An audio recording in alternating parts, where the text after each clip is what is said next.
Hi hello నమస్తే welcome to mister Rama.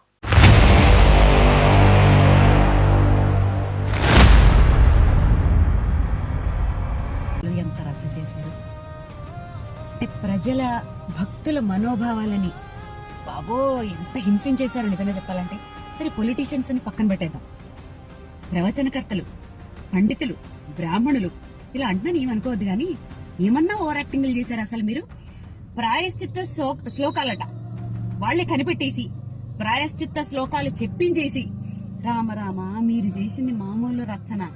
So మొత్తానికి ఏదైతే గతంలో తిరుమల తిరుపతి లడ్డూకి సంబంధించిన కల్తీ జరిగిందని చెప్పేసి ఏదైతే గతంలో ప్రస్తుతం కూటమి నేతలు ఆరోపణలు చేశారో, కామెంట్స్ చేశారో, వాటి మీద ఇప్పుడు వైఎస్ఆర్సిపి నేతలకి మంచి ఆయుధం లాంటి న్యూసే ఒకటి దొరికింది. అదేంటంటే గతంలో ఇదే కూటమి నేతలు ఆరోపించినట్టుగా ఏదైతే ఈ తిరుపతి లడ్డు ఉందో, తిరుమల లడ్డు ఉందో, అందులో జంతువులు ఆవాలు కలిపినట్టు, అంటే జంతువుల కొవ్వుతో తయారు చేసిన నెయ్యి కలిపినట్టు గతంలో ప్రచారం చేశారు కదా.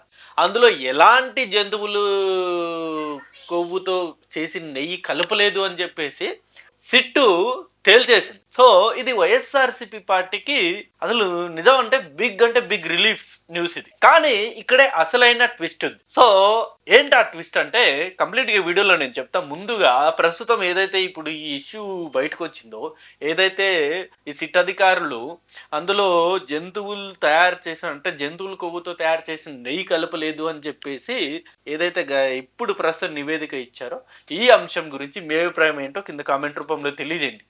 ఇందులో చాలా పెద్ద ట్విస్ట్ అనేది ఒకటి దాగుంది. ఆ ట్విస్ట్ గురించి కూడా డెఫినెట్గా మనం మాట్లాడుకుందాం. ముందుగా నా ఛానల్ మీరు ఇంకా సబ్స్క్రైబ్ చేయని వాళ్ళు డెఫినెట్గా సబ్స్క్రైబ్ చేసుకోండి. ఇంతకీ ఏంటి ఆ ట్విస్ట్ అంటే, సరే ప్రస్తుతం వైఎస్ఆర్సిపి నేతలు, వైఎస్ఆర్సిపి లీడర్లు, లేకపోతే కార్యకర్తలు, వైసీపీ కార్యకర్తలు వీళ్ళందరూ సోషల్ మీడియాలో దీని గురించి తెగ మాట్లాడిస్తున్నారు. దీనికి ప్రాయశ్చితం ఏం చేస్తారు మీరు? గతంలో మీరేమో జంతువులు కొవ్వుతో తయారు చేశారు నెయ్యి అని చెప్పేసి తెగ ప్రచారం చేశారు, భక్తులు మనోభావాలు దెబ్బతిన్నారు, హిందువులు మనోభావాలు దెబ్బతీశారని చెప్పేసి తెగ మాట్లాడేస్తున్నారు. కానీ ఇక్కడ అసలైన ట్విస్ట్ ఏంటంటే, ఇక్కడ సిట్ ఏం చెప్పిందంటే అందులో జంతువులు కొవ్వుతో తయారు చేసిన నెయ్యి వాడలేదు, కానీ కంప్లీట్ అసలు నెయ్యి అనే పదార్థమే వాడకుండా, అంటే అసలు కంప్లీట్ ఏది పాలతో తయారు చేసిన నెయ్యి లాంటిది ఏది కూడా వాడకుండా డైరెక్ట్ కెమికల్స్ కలిపి నెయ్యి తయారు చేశారని చెప్పింది. ఇది మాత్రం పక్కకు పెట్టేశారు. అంటే ఇది కంప్లీట్ ఈ అంశం మర్చిపోయారు, పక్క పెట్టేశారు. ఆ జంతువులు కొవ్వుతో తయారు చేసిన నెయ్యి వాడలేదు, మీరు దుష్ప్రచారం చేశారు, ఇప్పుడు ప్రాయశ్చిత్తం ఏంటి, పవన్ కళ్యాణ్ గారు మీరు ఎన్ని మెట్లకు అడుగుతారు ఇప్పుడు అని చెప్పి దీని గురించి మాట్లాడుకుంటున్నారు. అసలు ట్విస్ట్ ఏంటంటే అది కంప్లీట్ ఏదైతే గతంలో 2019 నుండి 2024 వరకు కూడా ఏదైతే కంప్లీట్ నెయ్యి వాడారో, ఆ నెయ్యి అనేది జీరో పాల పదార్థంతో తయారు చేసిన నెయ్యి. అంటే పాల పదార్థం ఏవి కూడా వాడలేదు, కంప్లీట్ అడల్టర్డ్ గీ, అంటే కెమికల్స్ తో తయారు చేసిన గీ వాడారు. అది ఎంత పెద్ద ప్రమాదమో మీకు తెలుస్తుందా? సో ఇక్కడ మీరు క్లియర్ గా తెలుసుకోవాల్సింది ఏంటంటే, ఆ అడల్టర్డ్ గీ అంటే కల్తీ నెయ్యి అనేది వాస్తవమే. గతంలో 2019 నుండి 2024 వరకు వైఎస్ఆర్సీపీ ప్రభుత్వం కల్తీ నెయ్యే వాడింది అనేది వాస్తవం, 100%. అంతే. ఇప్పుడు ఎస్, మన అందరికీ కూడా ఇదో బిగ్ రిలీఫ్. ఎందుకంటే ఇప్పుడు మనం జంతువుల కొవ్వుతో తయారు చేసిన లడ్డు మనం తినలేదనేది ఒక బిగ్ రిలీఫ్ ప్రతి ఒక్క హిందువుకి. ఎందుకంటే ఇందులో బ్రాహ్మిన్స్ ఉంటారు, నిష్ఠగా ఉన్న వాళ్ళు ఉంటారు. అలాగే అయోధ్య ఏదైతే రామ మందిరం ఓపెనింగ్ రోజు కూడా తిరుమల నుండి సరఫరా అయిన లడ్డే అక్కడ అందరికి పంచారు ప్రసాదంగా. సో వాళ్ళు అక్కడ తిన్న వాళ్ళందరూ కూడా ఇదొక బిగ్ రిలీఫ్. ఎస్, మనం జంతువులు కొవ్వుతో తయారు చేసిన నెయ్యి మనం తినలేదు అన్నది. అంతే తప్పితే ఇది నిజంగా అది కల్తీ జరగలేదు, స్వచ్ఛమైన నెయ్యే వాడారనేది ఎక్కడే కానీ సిట్ చెప్పలేదు. ఇంకొకటి ఇది ఎలా ఉందంటే, ఇప్పుడు వీళ్ళు సమర్థించుకొని చెప్తున్న పాయింట్స్ ఎలా ఉందంటే, ఇప్పుడు డైరెక్ట్ గట్టిగా కత్తితో గుచ్చలేదంటే, నేను కత్తితో పొడిచి చంపలేదు ఆయన్ని, జస్ట్ నొప్పి తెలియకుండా మెల్లగా పొడిచి చంపానంతే అన్నట్టుగా ఉంది వీళ్ళు చెప్పేది. అక్కడ చంపిందైతే వాస్తవమే, కానీ గట్టిగా చంపలేదు, మెల్లగా నొప్పి రాకుండా పొడిచి చంపాను అన్నట్టు ఉంది ఇప్పుడు ప్రస్తుతం వైసీపీ నేతలు లేకపోతే వైసీపీ సపోర్టర్స్ చెప్తున్న మాటలు. అంతే కదా. కల్తీ జరిగింది మహాప్రభు అని చెప్పేసి సిట్ చెప్తే, లేదు ఆ జంతువుల కొవ్వుతో తయారు చేసిన నెయ్యి కాదంట, కేవలం కెమికల్స్ తో మాత్రమే జరిగిందంట. అమ్మయ్య, జంతువుల కొవ్వు కలపలేదు. సో ఇప్పుడు మన పవన్ కళ్యాణ్, చంద్రబాబు నాయుడు, లోకేష్ క్షమాపణ చెప్పాలి. ఈ వర్షన్ లో మాట్లాడుతున్నారు. 68 లక్షల కేజీ ఇదే గీని సరఫరా చేశారు భోలే బాబా డైరీ వాళ్ళు. 68 లక్షల కేజీస్. జస్ట్ ఇమాజిన్ ఎంత మంది ఆ లడ్డూలు తిని ఉంటారు. అసలు వీళ్ళు నిజంగా అది ఏమంటారంటే, ఎంత వరెస్ట్ సినారియోలో అయినా సరే దేవుడి దగ్గర ఇలాంటివి నిజంగా చేయకూడదు ఎవ్వరే గాని. అందులోనూ సాక్షాత్తు తిరుమలేశుని దగ్గర ఇలాంటివి చేయడం అంటే అసలు పాపంలోనే అతిపెద్ద పాపం. అలాంటిది 68 లక్షల కేజీ సప్లై చేశారు.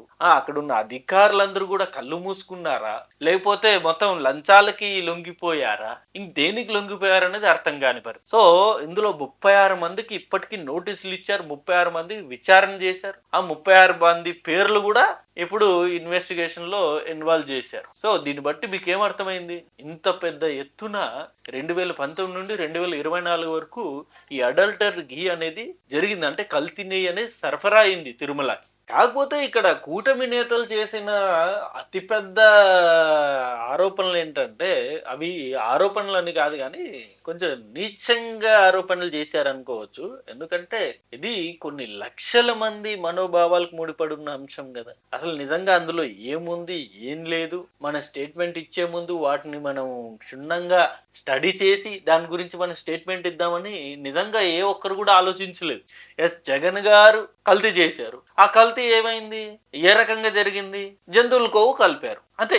అంటే ఒక పాయింట్ దొరికింది, దాన్ని తెగ అల్లేసి ఒక 1 month మొత్తం స్టోరీ ఇదే అల్లారు. నిజంగా విన్న పబ్లిక్ కి, ఆ లడ్డూలు తిన్న ప్రజలకి ఎంత పెద్ద మనోవేదన చెప్పండి. ఇప్పుడు బీఫ్ ఆయిల్ అన్నారు, ఆ తర్వాత వచ్చేసి పిగ్ ఫ్యాట్ అన్నారు, ఫిష్ ఆయిల్ అన్నారు, జంతువుల ఫ్యాట్ తో తయారు చేసిన ఆయిల్ అన్నారు. ఇన్ని రకాలుగా తిరుమల లడ్డు మీద నిజంగా ఓ రకంగా రాంగ్ ప్రాపగాండా చేసి ఎంతమంది మనోభావాలు దెబ్బతీశారండి కూటమి నేతలు. చాలా రాంగ్ కదా అది. అప్పుడు నిజంగా ఇప్పుడు అంటే సిట్ అనేది తెలిసి చెప్పింది అందులో మొత్తం కెమికల్ తో వాడిన నెయ్యి సరఫరా అయిందని చెప్పేసి. బట్ మొన్నటి వరకు కూడా ఇదే కదా ప్రజలందరూ అనుకున్నది. ఆ ఫిష్ ఆయిల్ కలిపారని, లేకపోతే ఆ బీఫ్ ఫ్యాట్ కలిపారని, లేకపోతే పిగ్ ఫ్యాట్ కలిపారని, ఇదే కదా మొన్నటి వరకు ప్రచారం అయింది. ఇదే కదా ప్రతి ఒక్కరు ప్రతి ఒక్క హిందూ ఇదే కదా అనుకున్నది. ఇది కూడా రాంగ్ ప్రచారమే కదా. ఇంత ప్రచారం చేయాల్సిన అవసరం ఏముంది? ఎస్, కల్తీ అనేది జరిగింది. బట్ ఆ కల్తీ జరిగిన దాంట్లో అసలు ఏమేం కలిపారు, ఏమేం కలపలేదు, ఏ వస్తువుతో ఆ నెయ్యి సరఫరా తయారైంది ఏంటి అనేది ఒక్క క్లారిటీ అనేది కూడా లేకుండా ఇష్టం వచ్చినట్లు ఏ అంటే ఆ న్యూస్ ప్రచారం చేసి ప్రతి ఒక్క హిందువుల మనోభావాలు నిజంగా ఘోరంగా దెబ్బతీశారు. నిజంగా ఎవరన్నా ఫైర్ అవ్వాలనుకుంటే, ఇప్పుడు ఎలాగైతే పవన్ కళ్యాణ్ లేకపోతే చంద్రబాబు లేకపోతే లోకేష్ గారి మీద ఇప్పుడు ప్రస్తుతం ఎవరైతే సోషల్ మీడియాలో ఫైర్ అవుతున్నారో, మీరు ఫైర్ అవ్వాలనుకుంటే గత టీటీడీ పాలకుల మీద మీరు ఫైర్ అవ్వండి. అసలు ఎలా అనుమతి ఇచ్చారు ఇలాంటివని? ఎందుకంటే ఇక్కడ కింద తిరుపతిలో కింద టెస్టింగ్ ల్యాబ్ ఉంటుంది, పైన తిరుమలలో టెస్టింగ్ ల్యాబ్ ఉంటుంది. ఇంకా 2-3 రకాలుగా వాటిని టెస్ట్ చేస్తారు కదా. 2-3 రకాలుగా వాటిని టెస్ట్ చేసినా సరే ఎందుకని ఆనవాళ్ళు బయటపడలేదు? కెమికల్స్ తో తయారు చేసిన ఘీ ఎందుకని బయటకు రాలేదు? అప్పట్లోనే ఎందుకని బయటపడలేదు? ఎందుకని వాళ్ళు అనుమతి ఇచ్చారు ఆ లడ్డు తయారు చేయడానికి? ఇంత నీచంగా అక్కడ అధికారులు పనిచేశారా అనిపిస్తుంది. కంప్లీట్ అక్కడ అధికారులదే కదా ఈ తప్పు. ఎవరు అనుమతితోటి వాళ్ళు ఇంత ఘాతుకానికి పాల్పడ్డారు? ఎవరు అండతోటి వాళ్ళు ఇంత ఘాతుకానికి పాల్పడ్డారు? డబ్బులకు లొంగిపోయారా? అధికారాన్ని లొంగిపోయారా? లేకపోతే పైనుండి ఏమైనా ప్రెజర్ ఉండిందా? ఇలాంటి ప్రశ్నలు ఇప్పుడు మీరు సంధించండి. గత పాలకులు ఎవరైతే గతంలో టీటీడీ పాలకులుగా ఉన్నారో వాళ్ళ మీద సంధించాలి. ఇంకా వీళ్ళన్నా ఆ కల్తీ నెయ్యి జరిగిందని బయట తీసుకొచ్చారు. వాళ్ళు చేసిన ప్రచారం అనేది కంప్లీట్ రాంగ్. బట్ ఆ జరిగిందనేది వాస్తవం కదా. ఆ జరిగిన అంశం గురించి ఇప్పుడు ఫైట్ చేయండి. ఇది అంశం అండ్ ఈ అంశం మీద మీ అభిప్రాయాన్ని కూడా డెఫినెట్ గా కింద కామెంట్ రూపంలో తెలియజేయండి. Thank you for watching this video. Thank you.